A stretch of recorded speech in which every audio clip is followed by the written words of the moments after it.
The general idea about pixies is that nobody sees them now, and this has been the verdict from Chaucer's time onwards. The fact is that a very few people do see them, but the majority do not. It is a gift which is unaffected by education, though it is modified by tradition and the surrounding scenery. I know 3 people who see pixies in our generation, but they tell me that pixies seem to prefer the fringes of the moor rather than the centre. This may be due to the forestry schemes, for pixies like open clitter, into which they sink at dawn, or little wooded dells with miniature waterfalls. The old stories of pixies show that they helped the farmer with his threshing, and they haunted the hearth and did the housework if rewarded with a dish of cream left on the doorstep. Or, in naughty mood, they rode the farmer's horses and tangled and knotted their manes. A cousin tells me she has found her horses in pixie-ridden condition in the stable. But a changing folk life changes the spirits. What can pixies make of combine harvesters and Cala gas, or the little people of Land Rovers?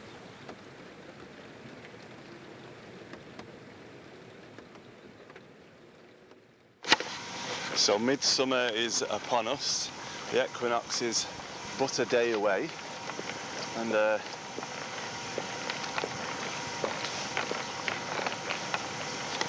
very humid.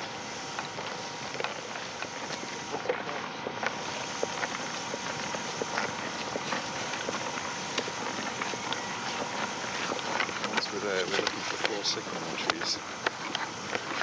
Piskies Holt, we should say for the benefit of the tape, is I think the only place we didn't actually get to 8 years ago when we were making Theo Brown. Yes, that's right.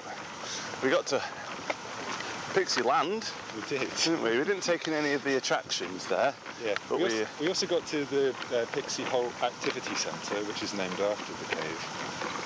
And met there with a teacher walking with a bottle of wine, and we went up to him and asked him if this was the Pixies' cave, and he really didn't look pleased to be having that conversation with us.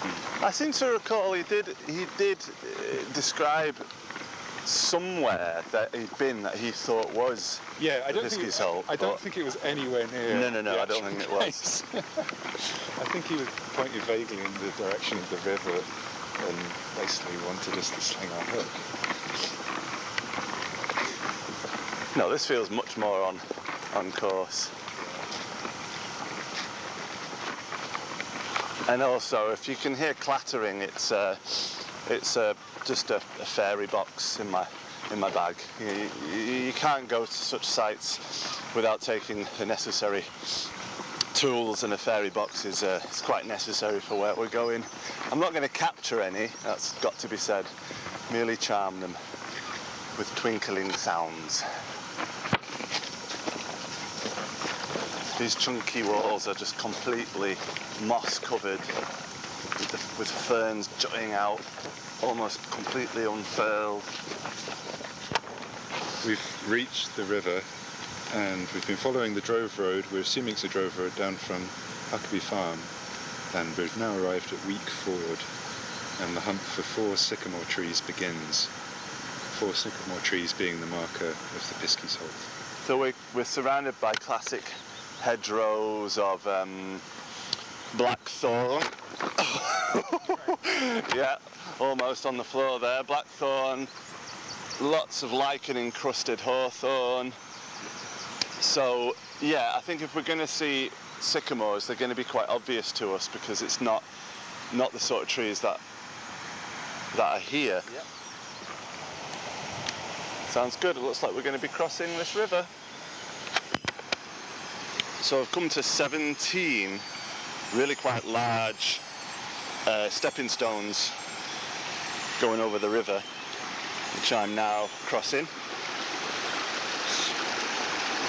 I guess with equal spacing and the size of these, it took 17 stones to cross it, but I like to think that that number's got some other special meaning. Still looking out for these sycamore trees. Still Only got oak and hazel. This feels good. I mean, if Piskies were gonna inhabit anywhere around here, or if Piskies were gonna inhabit the mind of anybody around here, surely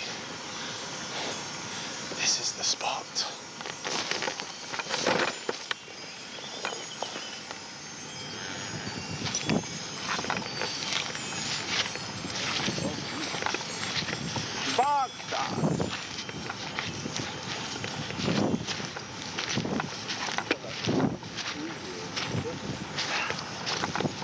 Man, that was big. This is so bouncy, bog. This is like absolute spring bog. One or the other. Which we encountered many times last time between Smaley and Brimson. Yeah. Dolly and the sisters were the definite cause of that. Bog death. I'd say we're almost 400 metres from the stepping stone. I'd say this is absolute supreme bogland. Maybe it was just a complete trickster working for them. Well, exactly. Watch yourself there, there's some right plummet. But they're fine to go through. You can do it with like staying dry.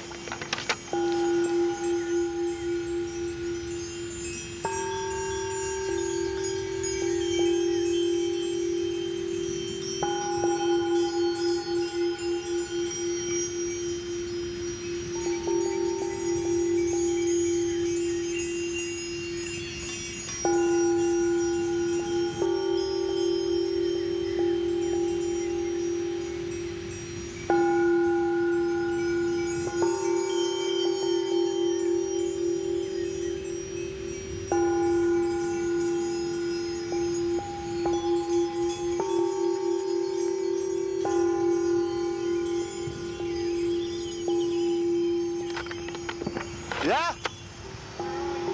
I'm just up here.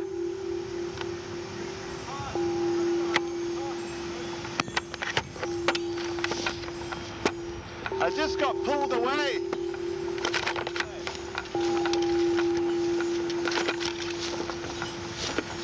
Yeah, and it felt really good. But yeah, just knock the goblet and I'll be there. I think the two of these will do well.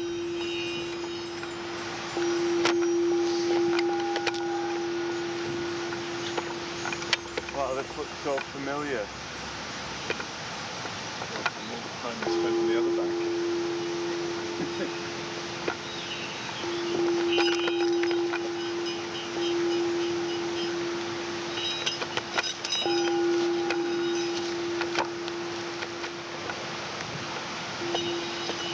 Are you imagining the path goes straight there? I'm imagining that we're really close.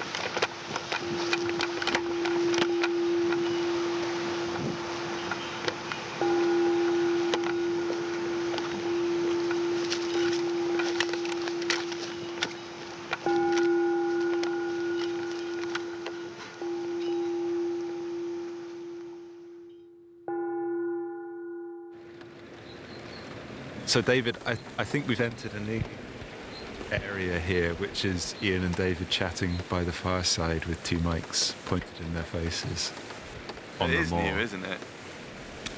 Oh, I had so much smoke in my face then I could barely speak.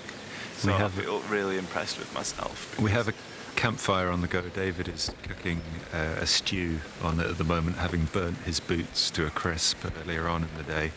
If I was that way persuaded, I would definitely give them a taste because they do look good.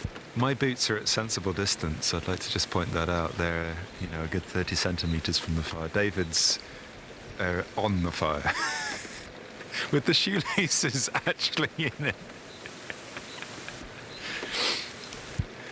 I'm just trying to hurry things on. That's the sound of a stew being stirred. We are on Dartmoor. We are back retracing our footsteps, and we currently have 2 microphones in front of us, connected to a little mixer, connected to a little tape recorder, as we record the sounds of us speaking in an empty campsite, which yesterday was full of people, and we are the sole survivors of the mass exodus that occurred around about 10 a.m. this morning, when everyone looked at the weather forecast and saw that it was going to rain all day. Which resulted in healthy pickings for us from about half a dozen deserted campfires, Yep. to which wood was not taken back, but True. left. People had paid for logs and then left them Some of unused which, you know, on their campfires. but there were healthy takings. Today has been mostly occupied by finding the Piskies Holt. By not finding the Piskies Holt, to be more accurate. Yeah. We've taken 2 journeys out to the Piskies Holt, which was a location featuring in the original Theo Brown and the Folklore of Dartmoor collection of records. And it was the one location that we didn't actually manage to make it to. We tried, but we went to the wrong location and didn't have enough time to make more efforts. We've since done research into where it is, including looking through William Crotting and looking through various subsequent writers. And we've taken down notes with quite detailed descriptions of where the cave is. The Piskies Holt is a cave, I should point that out. And even with that information, we couldn't find the cave. We redoubled our steps, having spoken to a local resident who told us that it was in fact a little bit further along the river and a different bank, and we still couldn't find it. So, in keeping with the tradition, on Midsummer's Eve, we have been pixie-led around Dartmoor, trying to find a cave. With our pockets turned inside out as well. Yes, and like some really well considered, or like considered for us really, I suppose, offerings to the Piskies that we had. Ian was going to leave a gold goblet, and I was going to leave a gold bell, and we've come back with them. We've still got them because we didn't, as much as it felt like we were just completely surrounded by the buggers. We never found a place where you could spend the night, which is what is known as. It's known as a place big enough to bed down for the night. It is a large cave. That is how it's described. As one writer talks about how on his journeys on the moor, he would take his evening's rest in the Piskies Holt. But yes, we searched in vain throughout the undergrowth for a cave opening and could not find one. It does just make that sort of hunger even more. It thrives it. There's this real feeling. David has the mad glint in his eye of a man possessed with pixie lust. Oh, He will be back here. He will be combing through the foothills. God knows what he'll be doing in order to find the pixies. I mean, we turned our pockets inside out because that is a well-known cure for being pixie-led, and that had no effect. There has been a sort of pixie fever amongst us today. David still is clouded in smoke, I should add, for the benefit of listeners. Imagine a campfire billowing out smoke. I am slightly worried about these. The boots are okay. The boots are okay. I'm worried about the microphones as well. What is the effect of smoke on microphones? Well, David is in a cloud anyway, and he's rubbing his eyes in pain. Can you breathe? you really look like a scene from London's Burning, if you remember that 90s. Yeah, I'm completely shrouded. I can't see a thing at all. I'm working on sound alone right now. Yeah. Are your eyes watering? It's adding to the stew, I think. I'm laughing, but a change in the direction of the wind means that this will be my fate. Have we got a conclusion to our story here, David? Because I feel like the tape is actually. Let's have a look. The tape is getting towards the end of the second side. Right. Well, which means that we need to find some. What is the conclusion? I suppose the best conclusion that we've come up with is you know, Piskies Holt is more a sort of aspect of consciousness. It's more of an idea and something which is not. It is a journey. It's not the place that you end up to. You know, it really feels like we've been more part of the Piskies world than if we'd even found the place that we were looking for, don't you think? I have an alternative suggestion, which is that the Piskies Holt is some sort of joke that Dartmoor locals play on outsiders, and if someone asks you where the Piskies Holt is, you tell them a vague bit of direction, and then you kind of laugh after they've left and enjoy them losing their way. Well, I think that's been fully culturally binding. Let's leave it there. Yeah, we will talk about it more in the future, no doubt, because it's like... And we may find it one day in the future, if it We exists. may well find it.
If the idea of a remembered river god seems preposterous, let us look at the much more marked case of the East Dart. At all times in history, rivers have been the most critical points of any journey, and the most dangerous neighbours for any farmer. It was thought that a river was as vindictive as a cruel spirit, indeed had a vindictive spirit guiding it, that really wanted people to give their lives to him. So the only remedy was, by trial and error, to discover his minimum requirements and try to anticipate them. Must he have human beings? Must he have valuable cattle? If so, how many and how often? Or could he be fobbed off with old and decrepit bodies? Or even cheated with straw figurines? And so by many rivers in England we find long-established formulae. In Devon, the Tavy demands a human life every year. Probably the Tor expects one each September. People no longer bother to anticipate the demand, and so we have accidental drownings. On the Dart we have the old couplet, River of Dart, every year thou claimest the heart. Few strangers in summer will credit the sudden ferocity of this little stream after a heavy fall of rain, or the ease with which it drowns people. Even since the war I have heard people say, well, the Dart has had her victim for this year. A camper was drowned the other day, so that is over. Many of these haunted springs and rivers in Europe call to their victims irresistibly. The Dart too has a call that I have known people describe, but it only draws the person it wants. Downstream it once called Janku, Janku, 3 nights running, and the farm lad ran down to it at last and was never seen again. But our spirit has this generous feature, as well as her beguiling beauty. They say she always gives back what she has taken, whatever it is.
The grey Wethers consist of 2 circles of stone on the lower slopes of Sitterford Tor.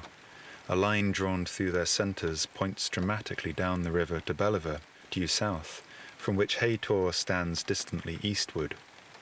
If the ancient custom of watching the sunrise on Easter morning carries on a prehistoric sun cult, this might be a relevant point. Actually, the purpose of the stone circles is unknown. Huge patches of burnt earth have been noted in some circles, vestiges of holocausts, whether of funerary cremation or of mass sacrifice, animal or human. To meet a tribal emergency, it would be idle to guess.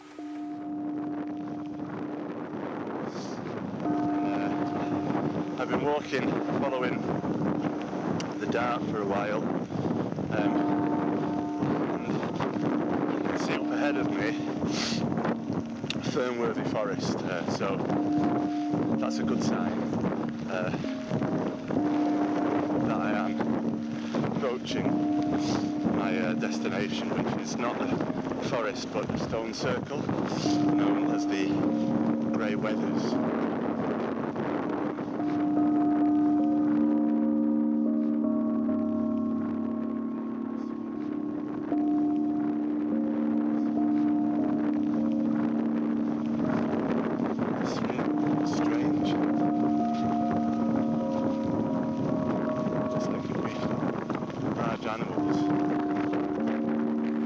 Whatever happened in that secluded hollow was perhaps signalled first to Belliver, and so to distant beacon points.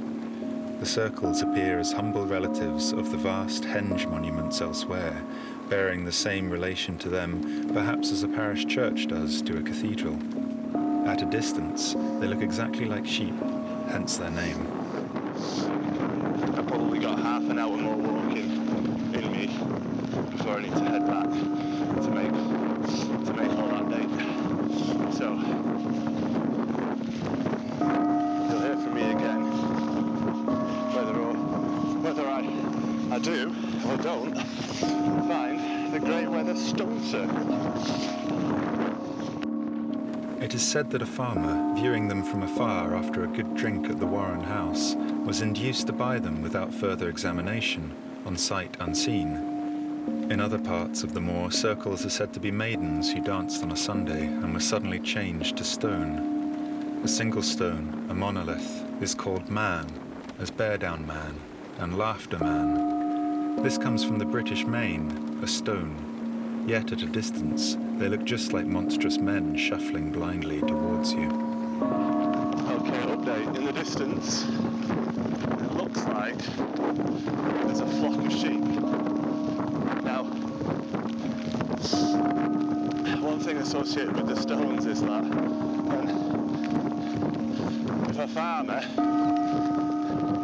came out of the pub to walk back over the moors and saw the Grey Wethers, it's likely that he'd want to buy them, thinking that they were a fine flock of sheep. And him being half cut, couldn't see straight. Now, there's a mist rolling in, so what I could see, I now can't. Wish me luck. That's it, I think I can see him. They look a lot like sheep. There's a lot of them. Wow, I really only thought there'd be a dozen or so, but there's several dozen here. It's wondrous. And what a spot for a stone circle. The elevation, panorama, no better place for ceremony rites, gatherings, you name it. It's a good spot for it. I'm so happy I made it. Any longer I would have had to have turned back. Thanks to all the birds that have been showing me the way. Thanks to the sheep, their children, cows, their calves, horses, Lastly, logs.